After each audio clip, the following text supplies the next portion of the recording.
Hi, everyone. Welcome today. My name is Jessica Johnson. I am the Director of Operations for the SBOA, the Storage Business Owners Alliance. We are doing our first ever today, Let's Talk Storage webinar series. Before we introduce our panelists today, I'd like to talk to you for a moment about the SBOA. The SBOA now has more than 6,000 member facilities, which results in enhanced buying power for our members. By joining together, our members are able to use this strength in numbers to obtain more they can use every day. Our vendor partners can offer the low-cost saving opportunities to our members, which results in lower costs and increased profitability. Our SBOA membership is always free, and along with these discounts, the SBOA is also a great resource for owners and operators. Our complimentary pre-recorded webinars provide useful information on a variety of self-storage industry topics and are always accessible on our website for your convenience. The SBOA also offers great savings on award-winning tenant insurance programs, the SBOA Tenant Insurance. Our sister company, List Self Storage, helps self-storage professionals list, locate, and purchase storage facilities on a national basis. At this time, I'd like to introduce our panelists for today's webinar. First, we have our host, Jeniece Carter-Rae, the president of the SBOA. Welcome, Jeniece. Thank you. You're welcome. Second, we have Brian Cohen. Brian is the president of Andover Properties located in New York. Andover Properties operates 41 Storage King USA properties across 10 states in the US, and they have been a member with the SBOA for the last 9 years. Welcome, Brian. Thank you. Third, we have Bob Stanek, Director of Operations for Southern Self Storage. Southern Self Storage operates 25 self-storage facilities in 4 different states and Puerto Rico, and has been a member of the SBOA for the last 10 years. Welcome, Bob. Good afternoon.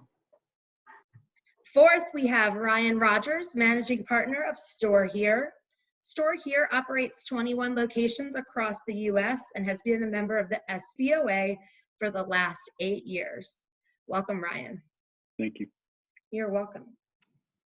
Fifth, we have Shane Coker, Vice President of Marketing for Storable and a proud vendor partner of the SBOA for the past 5 years. Welcome, Shane. Thanks for having me. You're welcome. Okay, next I have Dave Hedinger. Dave is the Senior National Account Manager of Modally, and Modally has been a proud vendor partner with the SBOA for the last 2 years. Welcome, Dave. Thank you. Good afternoon, everyone. And sixth, we have Rob Kyle, CEO and co-founder of Enter Allies Incorporated, and he's been a proud vendor partner with the SBOA for the last year. I'm going to turn over the webinar now to Jeniece, our host for today. Welcome again, Jeniece. Thank you. Thank you, Jessica, and all the panelists for today. We appreciate your participation. In SBOA, we're laser focused on what our owners and operators need as members from SBOA and what we can do to bring solutions with hundreds of collective years of experience in the industry to help during these challenging times as a trusted advising team. We are going to do a break in this webinar in 3 different segments. First, what the industry has seen over the last 8 weeks or so.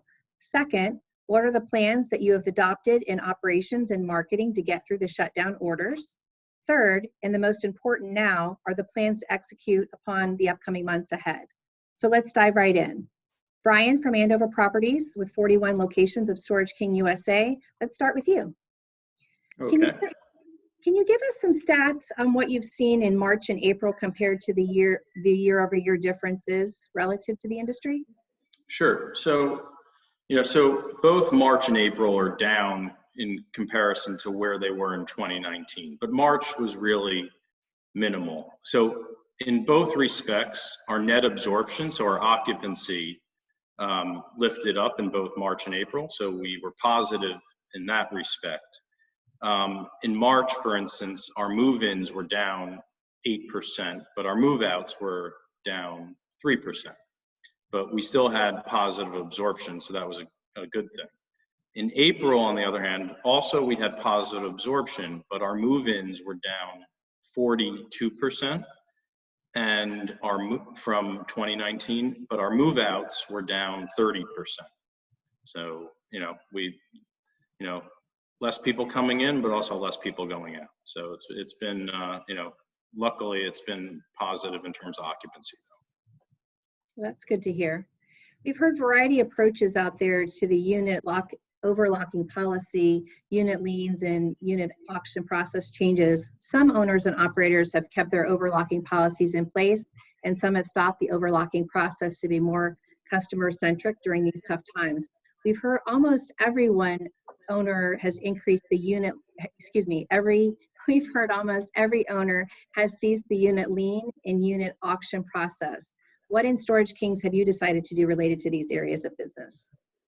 So we've done the same thing in that we've halted the auction process. We are, waiting to see what happens with the states, but we're most likely going to resume the process of auctioning tenants on June 1st. We've also halted the lien fee process, so we have not been assessing the lien fees for tenants that would normally go into auction by now.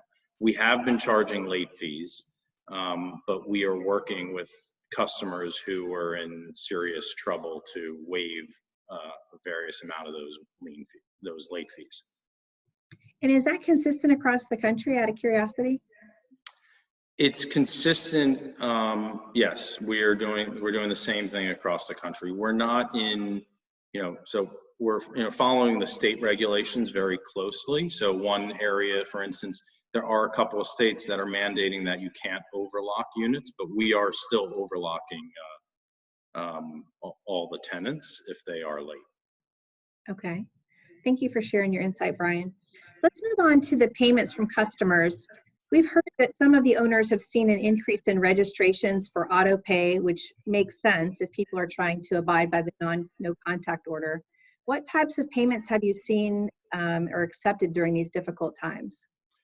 So we've been very conscious about having our managers try to get more people to pay either over the phone by credit card or to do auto pay. Now, we moved to online rentals as soon as this happened. We were already set up between our web company and doing e-sign leases a long time ago. Our auto pay right now, before this started, was at 44% of our tenants, and we've only increased that to 46%. One problem is, which I think SiteLink is working on, but there's a glitch with SiteLink and e-sign that we cannot get the auto pay working when they go through the e-sign process. So we're hoping as soon as that's fixed, we'll be able to take that 46% closer to, in the 60s. Okay. And compared to the past years versus now, what are you seeing from year over year compared to now? We were not too dissimilar. We were, last year our auto pay was also around 44%.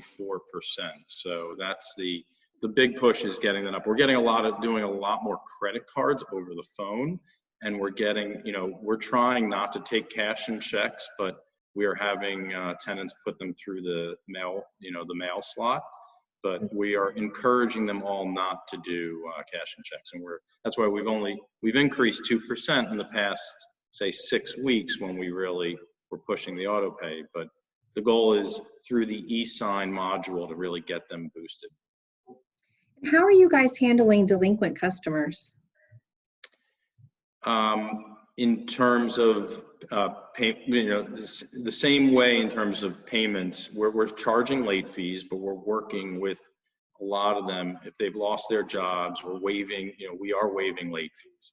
So we're not going back to, like, if someone was late pre-COVID, we are not, being as lenient, but if they were, as this has progressed, we have been lenient with certain tenants. Brian, I appreciate your insight and sharing your business practices with us. Let's move on to Ryan from Store Here. I'll direct the next question to you. Let's talk about operations and particularly new best practices or internal communications or new operational processes that you've put in place. Yeah, so we've done a lot of the same thing that Brian's done. I think, we're obviously in some interesting and unique times. And want to make sure that our team members and our customers are in the loop.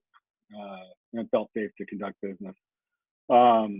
We've shuttered our offices, closed them, locked the doors, and we'll open those back up, as the municipalities allow. For communications, internally we use group.me.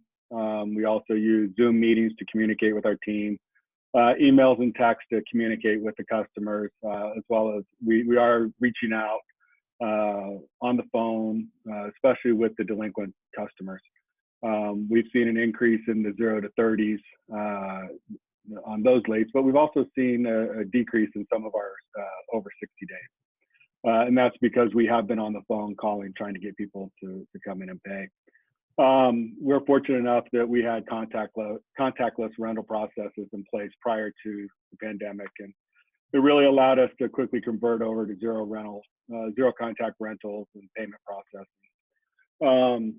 I think going, zero contact was not near as challenging as working towards minimal contact opening back up.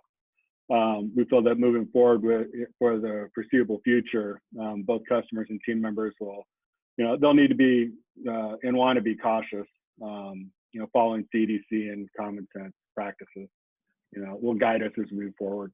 I think, corporately, we've been able to make some changes where we're able to do remote site visits. We do, for our regional, our district people, we're doing auditing still. We haven't stopped that. And we're engaging with our managers, doing Zoom meetings and playing games and giving them some bonus money along the way. Okay. In relative to the employees, how are your staff and your customers reacting to the new operational processes or safety procedures that you've put in place? Well, it's a great question. Our customers at first didn't quite get it. I think they didn't understand why our doors were closed. Our team members all understood, and actually were thankful that we thought of them. I've still got a couple that want to help everybody, but we try to make sure that everybody understands what we're trying to do here. Try to keep everybody safe. And with things being contactless over the last several weeks, how have you executed your plan?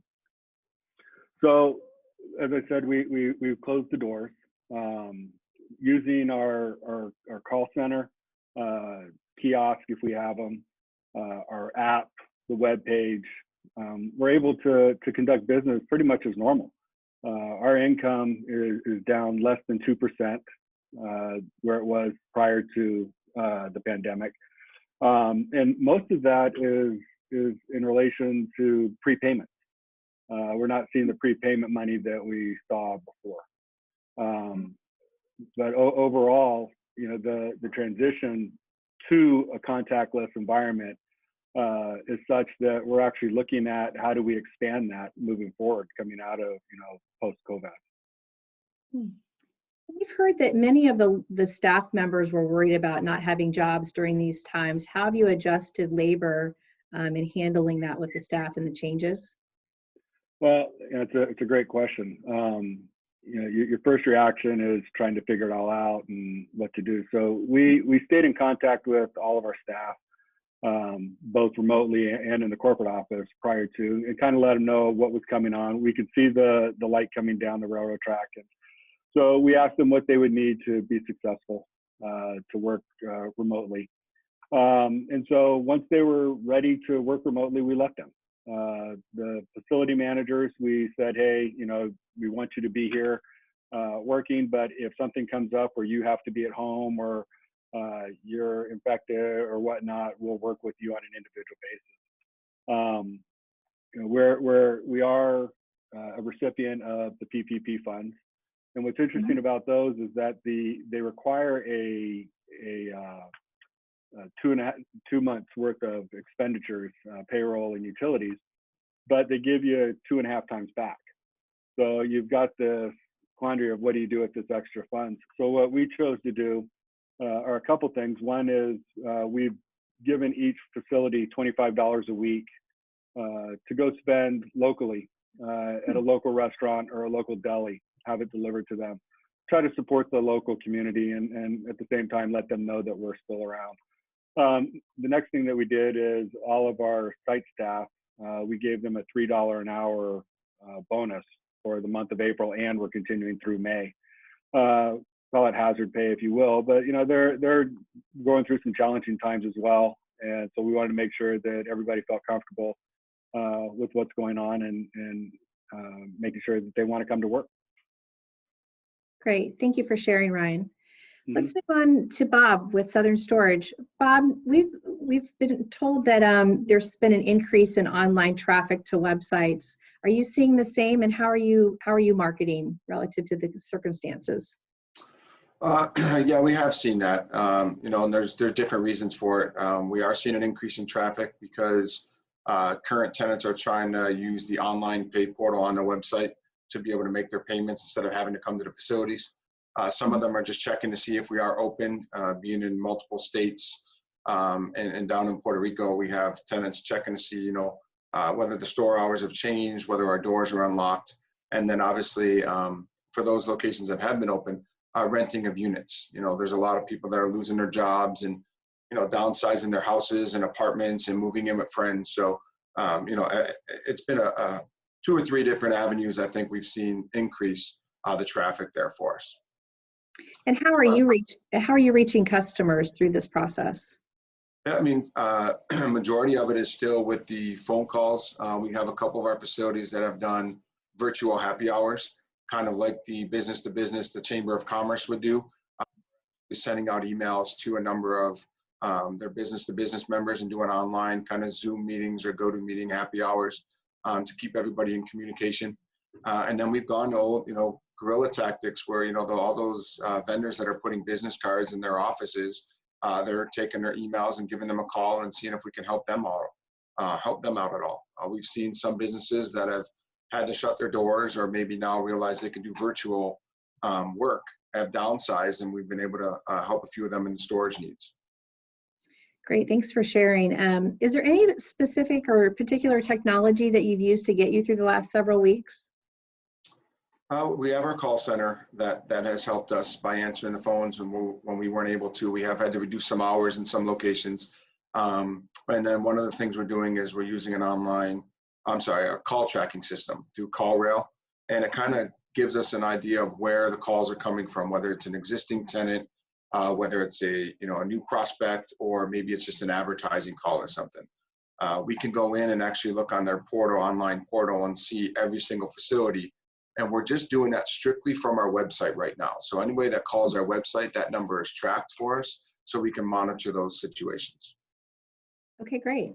Well, thank you for sharing your information. I wanted to move on and get some insight from our proud vendors on how they're experiencing things through the changing of times right now. Shane, the Vice President of Marketing from Storable. Shane, let's talk with you for a minute. During one of your recent Navigating Uncertain Times webinar series, you mentioned that there is technology Storable offers that can tag a location that lets customers know that you're open. Can you explain the technology and the process to us? Yeah, absolutely. And, you know, I would actually back up and say that in the early days of the crisis, one of the first actions that we took was simply highlighting capabilities that already existed with our software and that could help assist folks. And so we discussed things like custom closures, which can temporarily hide facilities from our square foot network. And then when folks aren't open, as an example. And then we published ebooks for all of our products that highlighted key features that were most applicable for the unique needs of that time. Then, to your point, we took that a step further and fast-tracked an initiative to enable contactless move-in badging on the Square Foot platform in order to ensure that prospective tenants could know when the folks were able to provide them with a social distancing experience during the health crisis. Then beyond that, with our facility management software products, SiteLink and on StoreEdge, we announced last week that there is now a new capability for online move-ins across both of those platforms. And so for both products, we introduced capabilities that allow operators to email or text a link to prospective tenants to complete the entire move-in process from any device, really anywhere. And then for SpareFoot, we also introduced an exclusive capability for SiteLink and StoreEdge software customers that injects their existing online move-in experience directly into the SpareFoot reservation flow so that storage shoppers can really, for the first time ever, complete the move-in process entirely through SpareFoot. One of of the things I'm kind of curious about is relative to the go forward plan. How do you see tagging as part of the future of the industry? Yeah, so I think that right now it represents an opportunity for folks just to have another source of information, another way to kind of gain an experience or information about an experience that fits their needs and their comfort level. So I think it's going to be important.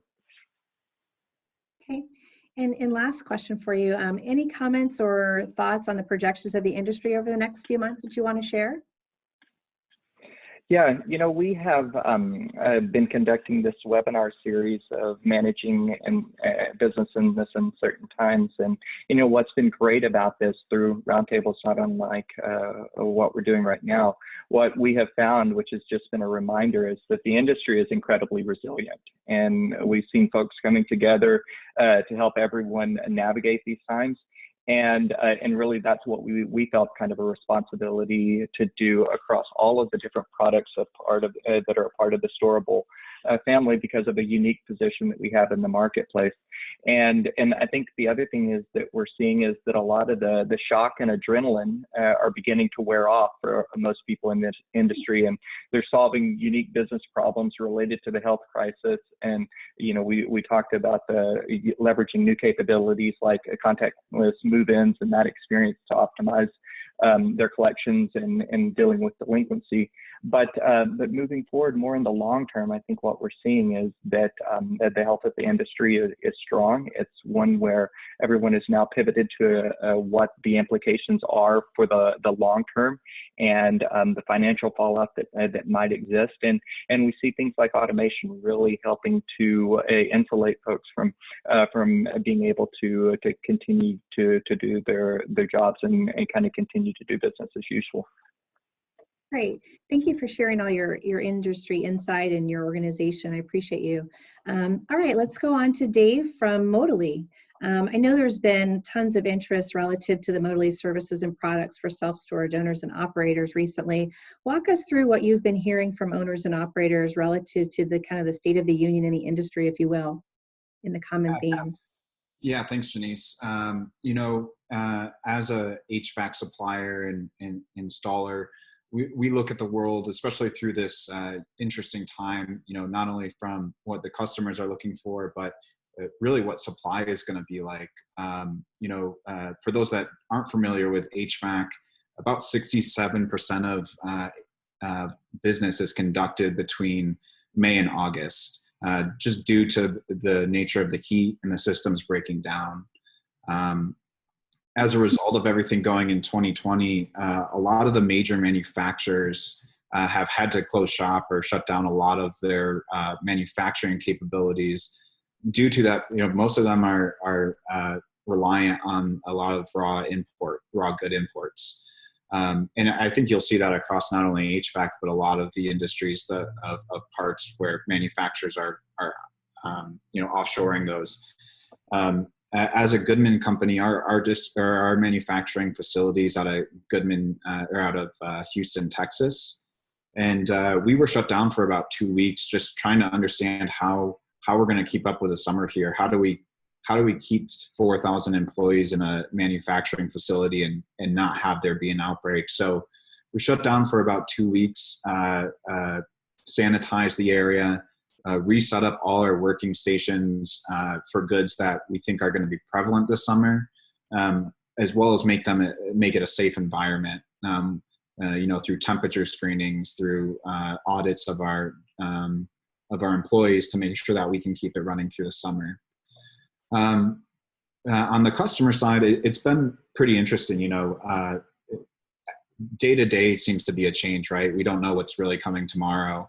And usually customers start preparing for summer and their HVAC needs in April, but really they haven't had the luxury to do that this year.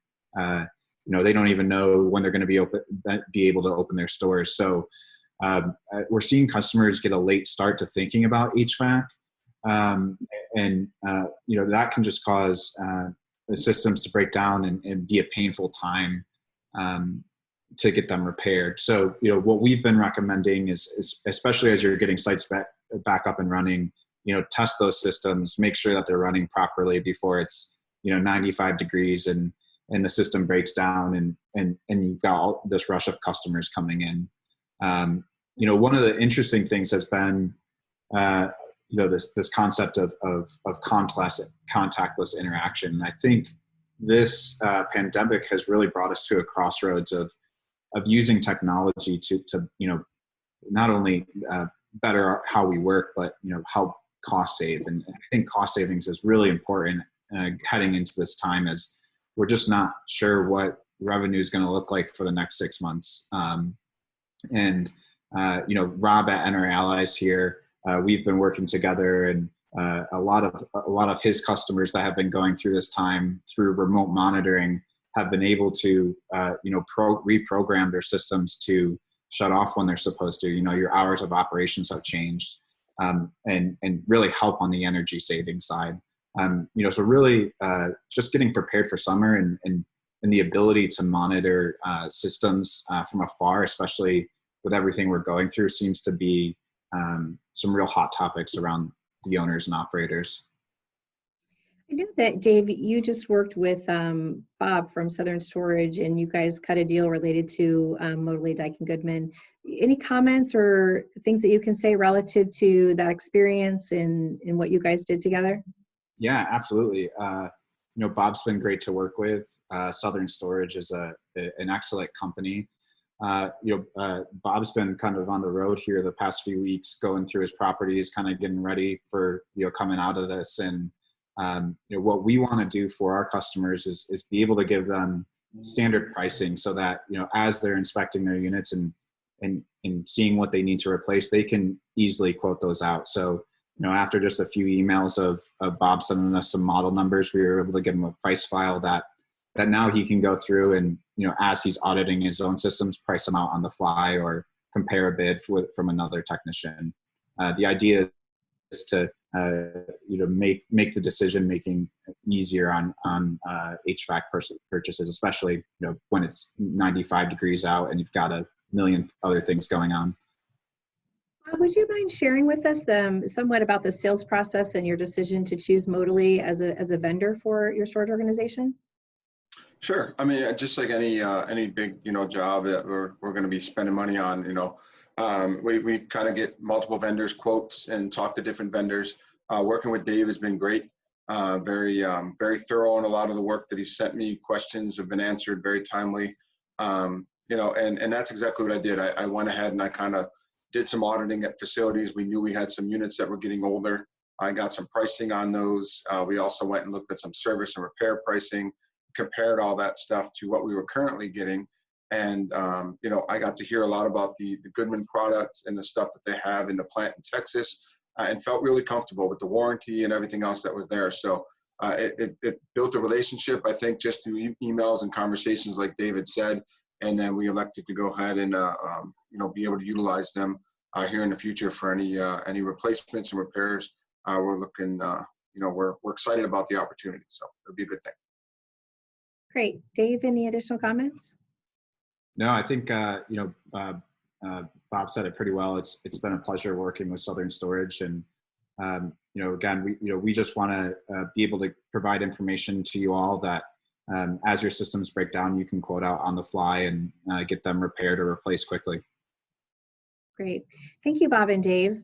And lastly, I'd like to hear from you, Rob, at Inter Allies, as one of the new members of SBOA, and I know that you're working closely with Modally. Give us your version of how you believe that SBOA is supporting the members and the impact that Inter Allies is having working with some of our members. Sure. Great to meet, to be on this. And, I think as a newer member, we've really come to appreciate how SBOA is really good at bringing new ideas and new technology vendors to help their members. And whether that's around growing revenues or reducing expenses. SBOA reached out to Inter Allies because they wanted to help their members to reduce energy and maintenance costs for climate controlled sites as part of being both more sustainable and more profitable at the same time. They were looking for a proven solution that was affordable and could improve their members' NOI and business operations. We thought their vetting process was really interesting because it always seemed to focus on answering two questions. First, how is this going to benefit our members? And secondly, will we be proud to be associated with this company ourselves? So we've been really impressed with their level of commitment and creativity in how they can bring value to their members. Thank you.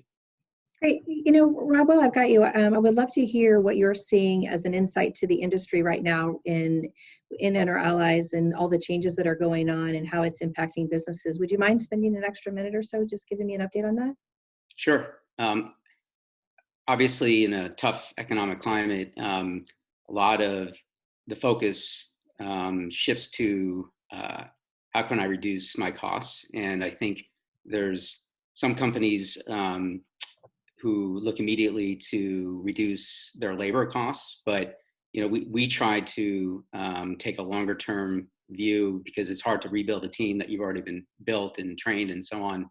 And if you could look at other costs that are, let's call it overhead costs like energy or maintenance, and if you can cut there, you can preserve jobs and you can make yourself more profitable in the long term. And so it's from a pure economic standpoint, it's approach that we see a lot more focus on now. In great times, people are focused on how can I capture the most revenue, but things very, very much shifted for, I think, obviously the pressure that people are under economically. So it turns out the energy costs are one of the biggest controllable costs that any self-storage operators dealing with if they have climate controlled sites. And operators often think there's nothing that they can do about that is a fixed cost, but it's actually very controllable if you can get the right technology in place. And so the kind of solutions that Enterallies has, which is a cloud-based remote controlled software, allows customers to remotely change schedules, control the set points. They don't have to rely on employees being on site. They don't have to worry about touching the thermostat and transferring germs, for example. They can see the status of making sure that they have the right set points in place at the right time for the right hours when they want to. And if that changes, if the operating hours change, they can do that remotely. We actually can manage that all for them. So those kinds of things are really valuable economically and operationally in this environment. And it also turns out that, and Dave mentioned this, we offer an early warning system and software technology that detects when there's degradation in the HVAC systems before they break. It's a big CapEx item to replace. And so if you can detect that early, that's really helpful. And so the collaboration that Enterallies has with Modally, we're really looking at the whole workflow for when HVAC, going from the early detection to the vetting and diagnosing to then replacement if that's what makes sense. And so that we've got a lot of exciting things we're actually working on with Modally, and we'll be rolling out more of that soon. And I think that there's a lot of good feedback we've received so far about that collaboration. Great, thank you. And I want to thank every one of you on the panelists today for speaking on the webinar. Thank you for joining today for our first member-to-member webinar. And if you'd like more information about the webinar and upcoming events, please visit thesboa.com. And thank you and make it a great day. Thanks for having me. Thank you. Thanks. Bye, everyone.